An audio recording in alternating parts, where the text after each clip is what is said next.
Hey everybody, welcome to the Stonewall Jackson Show, brought to you by the Stonewall Network.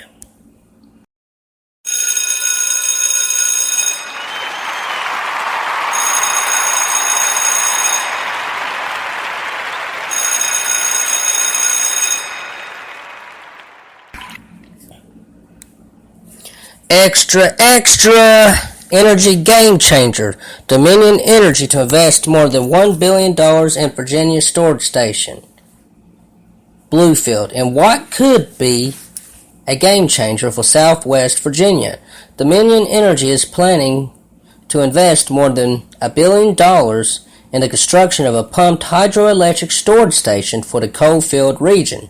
The company is currently looking at a number of sites in the Coalfield counties for the project, which would create hundreds of jobs during the multi-year construction phase and approximately 50 permanent positions.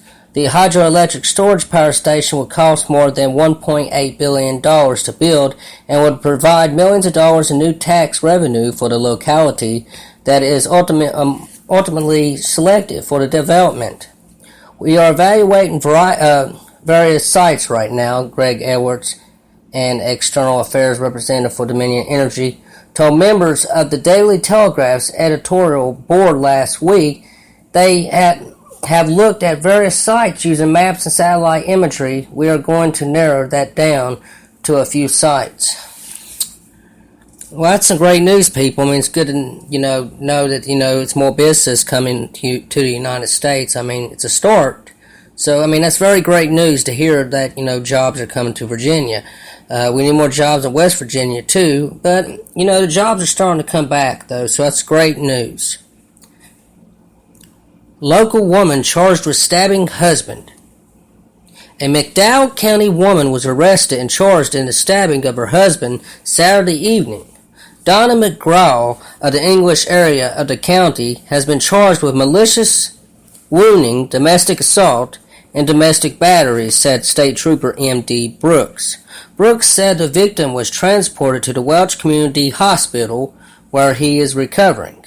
The stabbing complaint was called in to emergency dispatch at about 6 p.m., he said. Brooks and Trooper E.W. Booth responded. The troopers were assisted by First Sergeant K. Wright of the McDowell County Sheriff's Department and First Lieutenant R.L. Blevins of the War City Police Department. Brooks said the incident is still under investigation.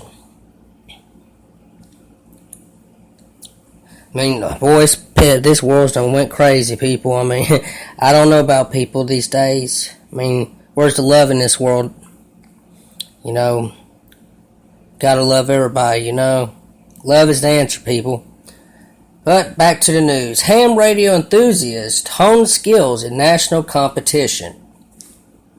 Bastion, Virginia. When a major earthquake hit the San Francisco area in 1989, Keith Jennings of the Bluefield knew about it in 2 minutes, and he was not even watching television or listening to the radio. Facebook did not exist, and foldable cell phones were not yet on the market.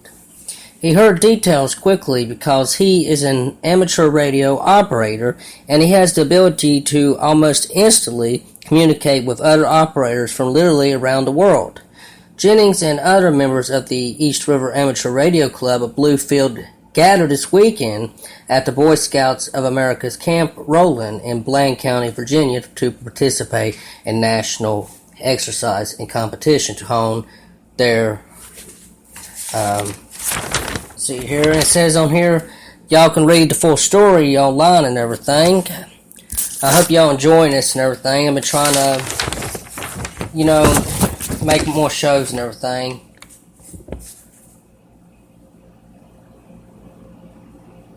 That's crazy. Human Project. What in the world? Excuse me.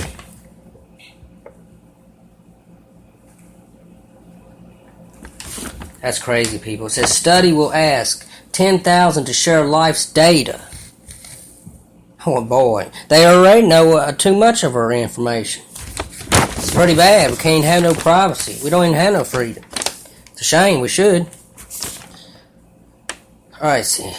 We start this again. Study will ask 10,000 to share life's data. New York.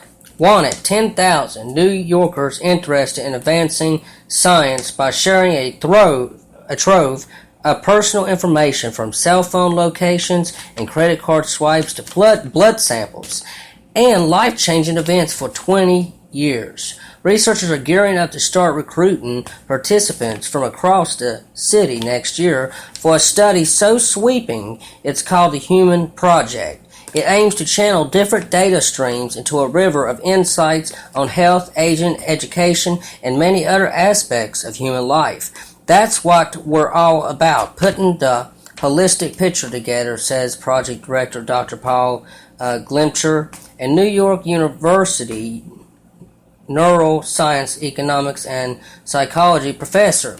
There have been other big data health studies and the National Institutes of Health plans to start full-scale recruitment as soon as this fall for a million-person project intended to foster individualized treatment. But the $15 million a year Human Project is breaking ground with the scope of individual data it plans to collect simultaneously, says Dr. Vincent Dar, editor-in-chief of the journal Big Data, which published a 2015 paper about the project. It is very ambitious, the NYU Information Systems professor says. Participants will be invited to join. Researchers are tapping a survey science to create a demographical and representative group. They'll start with tests of everything from blood to genetics to IQ. They'll be asked for access to medical, financial, and educational records, as well as cell phone data such as location and the numbers they call and text. Wow, that's crazy, people. I don't believe I'll be wanting people to know my information. It's crazy.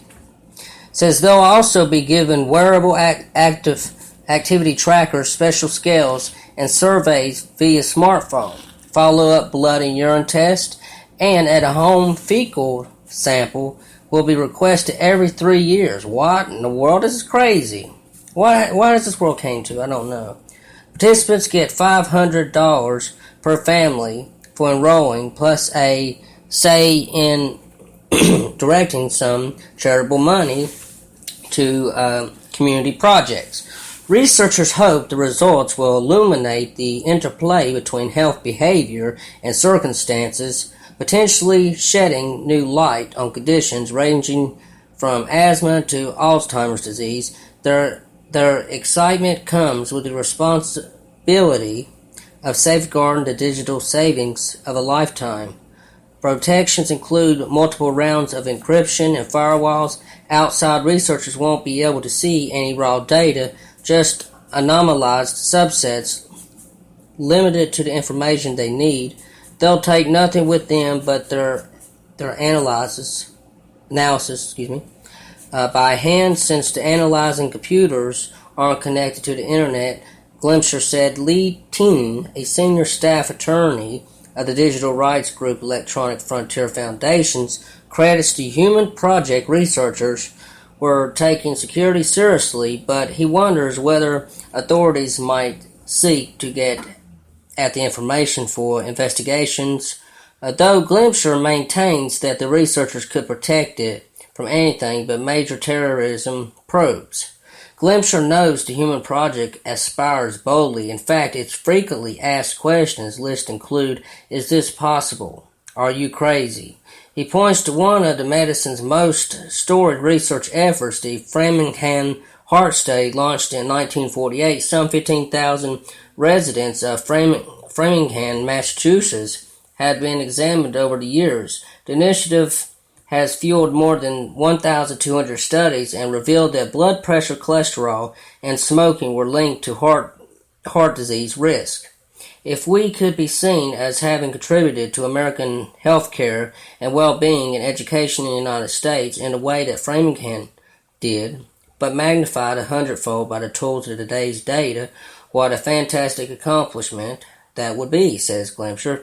Nancy Spinell knows what it takes to be part of an accomplishment like that. Her parents joined the Framingham study in 1948. She in 1971 and her husband and 4 children since then, now 75 and living on Cape Cod. The retired teacher still undergoes an hours-long follow-up exam and interview every couple of years. Her loved ones have gotten some personally useful information from exams, and she's gotten the pride of seeing studies come out with information that could help everyone's health. That's the wow feeling, she says. Wow, that's some really crazy. That's some really crazy news, people. I mean, people act like, oh, that's so cool. Oh, let's go and share our data. I mean, they already know all our junk anyway. I mean, we go on Facebook, Twitter, and you got to make, you got your email and everything when you make your account with Facebook and everything. So they got your emails, they got everything. We don't get no privacy as it is. Now they're asking 10,000 people to go for a study. I mean, what they want to know, everything you do, practically. I mean, it's like they want to know from the time you wake up to the time you go to sleep. They want to know everything you're doing. But, it's a shame, people.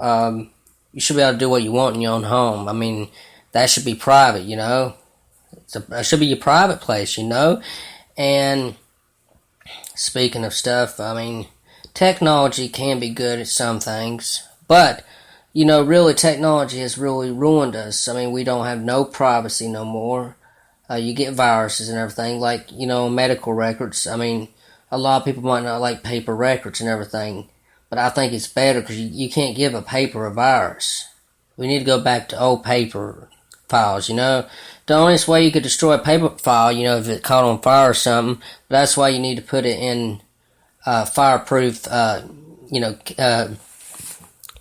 drawers and stuff. You want to keep it in a fireproof place and everything. But all I'm saying is paper records is a lot better in all this technology,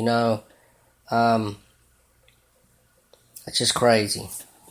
I appreciate y'all for listening to a show and everything. It's the Stonewall Jackson Show, brought to y'all by the Stonewall Network.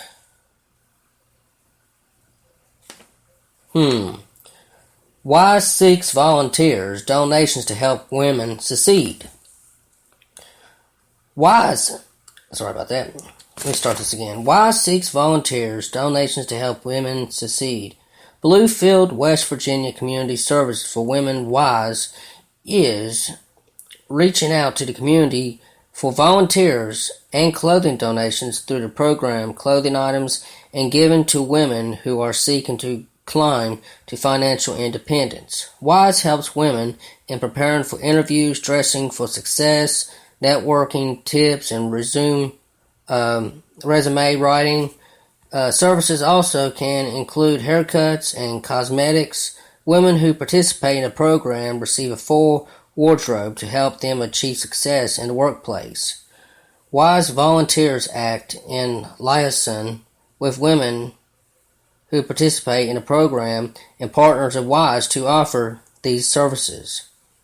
Our volunteers are needed to help maintain the clothing bank. All monetary proceeds are used to provide additional services such as bus tickets, hotel rooms, or special shoes or clothing that may not be available. For more information about WISE or to volunteer or donate, contact Connie Saunders at 304-325-3273. WISE is located at 307 Federal Street, Bluefield, West Virginia, Suite 207. They are open from 10 a.m. to 3:30 p.m. on Monday, Tuesday, and Friday, and open until 5 p.m. on Wednesday and Thursday. I thank y'all for watching the show and everything. It's the Stonewall Jackson Show, brought to y'all by the Stonewall Network. God bless y'all, people. Peace.